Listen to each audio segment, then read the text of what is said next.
Well, images of two brave young Indians, both 31 years old, a major and a Jawan, killed in an encounter in Shopian in Kashmir. Both leave behind wives and children. One of the images you just saw was of Major Vardarajan with his wife, and in the caption to that image she had written, "I am married to a wonderful man and I hope he knows that I know that and that I will love him to the last day of my life and beyond."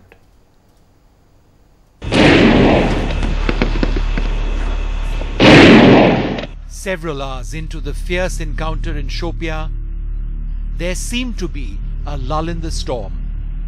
The building in which three militants were hiding had been brought down at 7:30 p.m. last night. It was time to check. The task fell upon this man, 31-year-old Sepoy Vikram Singh of the Rajput Regiment. Vikram was the first to enter what was left of the building at about 9:30 last night. All of a sudden, emerging from underneath the rubble was a militant who everyone thought had been killed. The young Jawan was hit by a volley of bullets and died on the spot. He leaves behind a wife and a son. With the situation now critical, Major Mukund Vardarajan rushed in, but also fell to a hail of gunfire. The 31-year-old officer serving with the Rashtriya Rifles was evacuated to Srinagar, but his injuries were too severe. He leaves behind a wife and a 2-year-old daughter in Bangalore.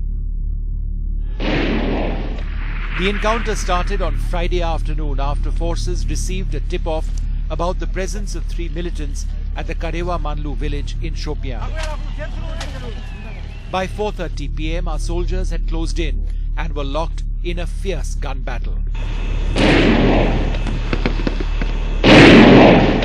Sepoy Vikram Singh's body was found this morning.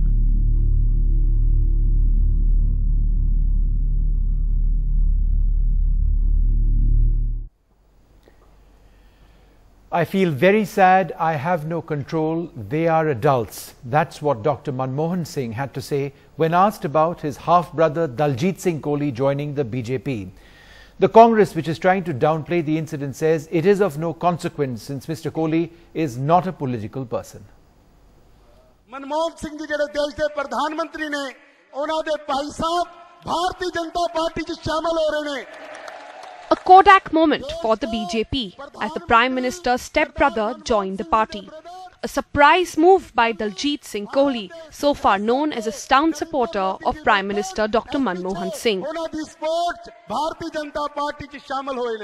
वो जो करना चाहते थे वो उनकी party की वजह से या उनके अलायंस की वजह से नहीं हो पाया, और आई होप मतलब मोदी साहब आएंगे तो जो उनके बचे काम है वो करेंगे. Surprised by his brother's move, the Prime Minister said, and I quote, "I feel very sad. I have no control. They are all adults."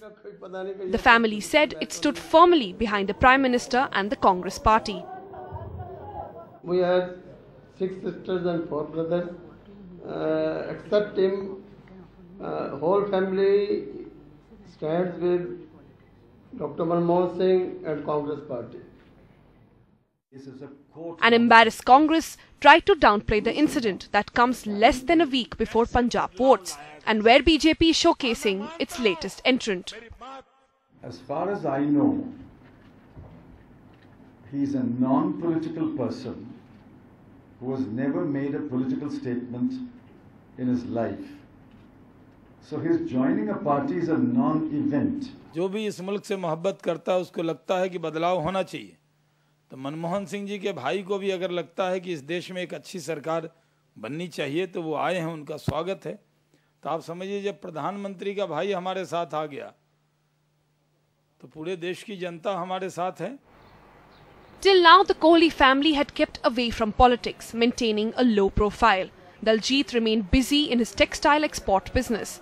But in a sudden turn of political fortunes, he is now likely to contest next assembly polls on a BJP ticket. He is suffering from some sort of depressive ailment, and perhaps in a fit of this he's gone. Congress के हालात से मैं depress हूँ और इसलिए मैंने Bhajpa join की है. Daljit Singh remained apolitical even after his brother Manmohan Singh became Prime Minister in 2004. But his sudden interest in politics and his newfound love for the BJP has created an awkward situation for the Kohli family in their immediate neighbourhood on Loharka Road. With camera person Arpit Jaiswal, in Amritsar, Anand Patel for NDTV. Well, tonight we're looking at the Prime Minister's half-brother joining the BJP. Is the Congress party embarrassed by the Prime Minister's half-brother joining the party? That's the big question this evening.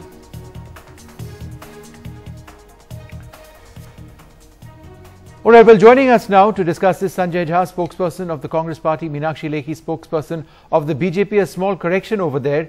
We'd use the word stepbrother. In fact, it's half-brother who has joined the BJP. Meenakshi Lekhi, let me ask you first. Is it true that Mr. Kohli was introduced to Mr. Arun Jaitley just about a week ago for the first time? All right, I don't have the line with Meenakshi Lekhi just now. But let me go across to Sanjay Jha in the interim period.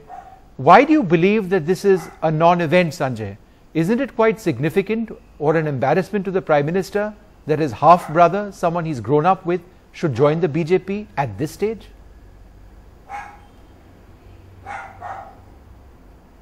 Vishnu, firstly, let me tell you that I think the BJP, on a day like this, they are celebrating and is very correctly described as a non-event. Because let me ask you, how many people on the panel or how many people in India had heard of him at all before this? Unless the BJP is likely to appoint him as, one of their senior vice presidents in their party, or he's going to be in their proposed union cabinet in the year 2024. There is no reason to get so excited about this event. In fact, I was thinking that today the BJP should have responded on the bigger issue of Baba Ramdev's extremely derogatory and insulting remarks against the Dalit community and the kind of, pedestrian and pathetic language they have used against our leader, Mr. Rahul Gandhi. I think the pertinent issues, the BJP always sidesteps it. And the fact that Mr. Daljit Singh Kohli, who I know for a fact that nobody had heard of, and yes, he may be related to the Prime Minister, Mr. Manmohan Singh, but, the fact that he is not an active politician and he suddenly emerged from, from nowhere to join the BJP, and the BJP is tom-tomming it, it goes to tell you that, they are as usual into a propaganda, public relations mindset, which they have every right to do so. Okay. But given the fact that I think they face a huge rout in Punjab, they are trying all desperate steps to be relevant. Meenakshi Lekhi, let me ask you this. We lost your line earlier on. Is it true that Mr. Kohli was introduced to Arun Jaitley just about 5 or 6 days ago, and it was only, the second meeting took place only a few days back on Wednesday? Is that correct? No, I'm not sure. I don't keep check on anybody's itinerary. No, and the fact that this person has joined the BJP. Is it true that Mr. Kohli is just very recently introduced to the BJP, or is he somebody that the BJP felt should be part of the party for a very long time? I would say he's somebody who has chosen to be part of the BJP. I don't think anybody has any right to question when he decided to do so. And we may have waited for the most opportune moment to introduce him to everybody else as member of the BJP. Is it also true? If somebody wants to join the BJP today, yep, I would introduce that person tomorrow. Why not? That being said, has the BJP promised him a ticket or an opportunity to contest in the future? I wouldn't know that. I wouldn't know that. Because tickets are issued on the winnability quotient. That's what he claims. If he claims, no, I don't know what he claims and what the truth is. If he's claiming that, then he has to answer. I can't answer on his behalf. He said, I was very disappointed with the way my brother, Dr. Saab, had been sidelined and his policies were being ignored by his party. Is he in a sense joining because he still feels attached to his brother? Because that's what he seems to suggest. I'm sure with this statement, what he's communicating, and he's communicating that there's a lot of disappointment which has been caused to Dr. Manmohan Singh, who has been used and dumped, and that is so natural for the Congress party. Repeatedly they have shown that nobody other than 10 Janpath or Nehru family can control the throne on which the Prime Minister of India has to sit. Sanjay, I'll come to you in a moment, but I think one of the questions raised by Sanjay Jha, I'd like you to answer that.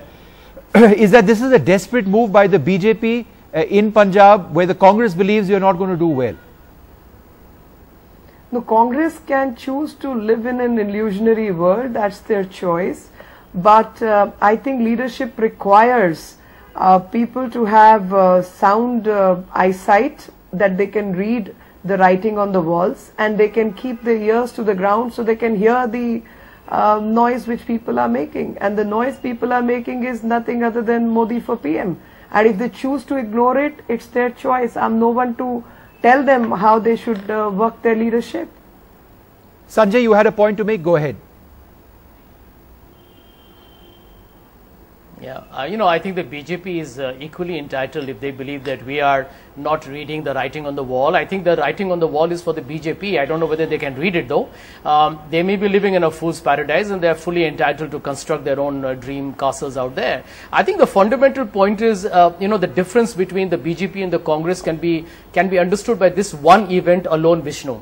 You had Mr. Atal Bihari Vajpayee, whom the BJP constantly, lionizes as a prime minister they are proud of. But, his niece, Karuna Shukla, joined the Congress party.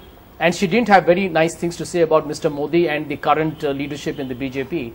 Did the Congress party go to town? Did we go and celebrate that? This is part of a political process. I mean, people come, people go. It is part of the process. And let me make a second point. There have been a lot of allusions being made, and I'm not going to take names, but I have read those reports, that the Bharatiya Janata Party has been trying to actually appeal to various family members related to Mr. Manmohan Singh.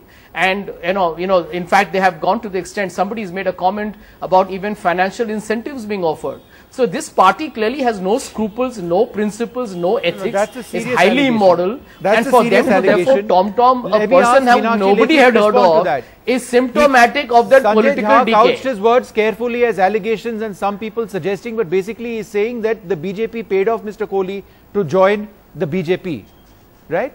How do you respond to that? I think what he's trying, I can only say that he's trying to say that Mr. Prime Minister was a sellable commodity who was purchased by Nehru family. Is this what he's trying to suggest? And if this is what he's trying to suggest, that any member of his family is purchasable, I think too bad for the Congress party that they pick up such people for Prime Minister's job. And this clearly shows the mismanagement of the country's resources which has undertaken under this government, and they are supposed to be answerable for that. And when they talk about Karuna Shukla and the likes, then they should know at that point in time they in fact did go around the city and the country saying Atal Bihari Vajpayee's niece. Now, on one side they don't care who Atal Bihari Vajpayee is, on the other side they hold the niece in such high esteem that somebody can be taken to the town because she was not given a ticket and she chooses to move on to the Congress party. It's her choice. I again leave it to her to choose whichever way she wants to go. It's her choice. But it's not as if Congress chose not to go around the city or the country talking about Atal Bihari Vajpayee's niece. I think Atal Bihari Vajpayee has been the most favorite Prime Minister even with the Congress. But tell me, Meenakshi, and that's why they put his picture on their webpage. What Narendra Modi had to say yesterday, and I quote, Kohli joining the BJP has doubled our strength. We are a party that believes in long-lasting relationships. That's all very well. But realistically, Kohli joining the BJP has doubled our strength. Does the BJP need him that badly? No, I wouldn't say BJP needed. You see, sometimes when you want to compliment people for taking certain stands against the people who have been in power and who have misused their offices and resources and structures, you need people who have the strength to stand up against such forces. And Kohli has chosen to stand up against the government which technically was the government of yesteryears, and he has chosen to speak against that 10 years at least of this government. And in that case, to appreciate a person, what's wrong with that? And these are all nuance-based subjects. I mean, I can say I'm very happy to meet you. Somebody can say glad to meet you. Somebody can say really nice meeting you. Give a hug. I mean, it's nuanced upon a person's personal approach. Okay, Sanjay Jha, go ahead. Yeah, you know, Vishnu, the very fact that Mr. Modi made a very, scripted statement. Please remember the BJP doesn't utter words unless it goes through a serious regimen of quality control and repercussion analysis. So if Mr. Modi says it's double their strength, you can imagine what their intrinsic strengths in Punjab are. Number two, and very pertinent, since Mr. Modi has gone around this entire campaign talking about family and family related and use words like dynasty, then, these are all contradictions in themselves. And I keep maintaining that. You see, he's so critical of the Gandhi family all the time. But what the BJP needs to acknowledge that they need a Gandhi themselves. Varun Gandhi and Maneka Gandhi is what are actually their very principal assets. So, I think the bottom line is this is a party full of inherent contradictions. They will do anything to be in the news. And the truth is in Punjab, let me tell you, in Punjab, and in Amritsar in particular, I think Amritsar is critical because Mr. Arun Jaitley is headed for a very significant rout. And I think that must be a cause of concern for them.